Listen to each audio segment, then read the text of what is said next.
Hi everyone, welcome to Properties with Victory, your trusted space for everything real estate. Where we make property simple, clear, and easy to understand. You have found your dream house. The bank agrees to give you a loan. Then they ask you for equity contribution. What does that even mean? Let's talk. Today I'm talking about a concept a lot of people hear, but very few people understand, and that is equity contribution.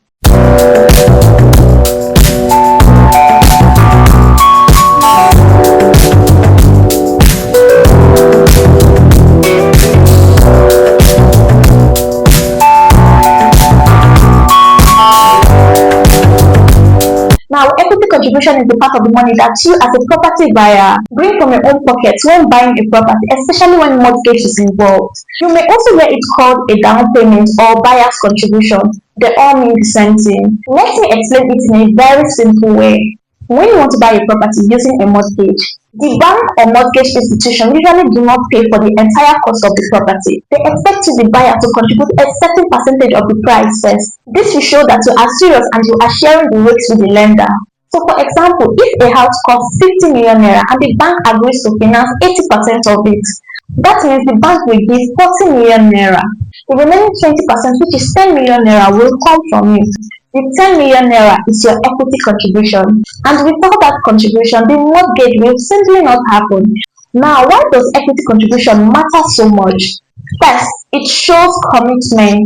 When you put your own money into a property, the lender knows that you are financially invested. It also builds trust between you and the bank because you now have something at stake. Another important thing is that the higher your equity contribution, the smaller the loan you need to take, which means you will pay less interest in the long run. And realistically, people are less likely to default when they have already invested their own money. Let's use Nigeria as a practical example.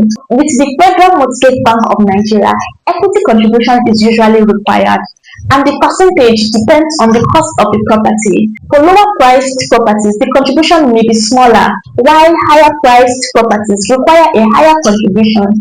For instance, property around 5 million and below may require about 10% equity contribution. Properties between 5 and 10 million naira may require around 20% equity contribution. And as for properties above 10 million naira, the equity contribution can go as high as 30%. Let me make this even clearer with a simple example. Imagine Mr. A wants to buy a house worth 15 million naira using a National Housing Fund mortgage. He is required to provide 30% as equity contribution, which is 4.5 million naira. This way, Mr. A is fully involved in the transaction and the bank is also protected. So in summary, equity contribution is the amount of money that you must bring to the table upfront when buying a property with the help of a mortgage. Understanding this will help you plan better and avoid surprises when you are ready to buy a property.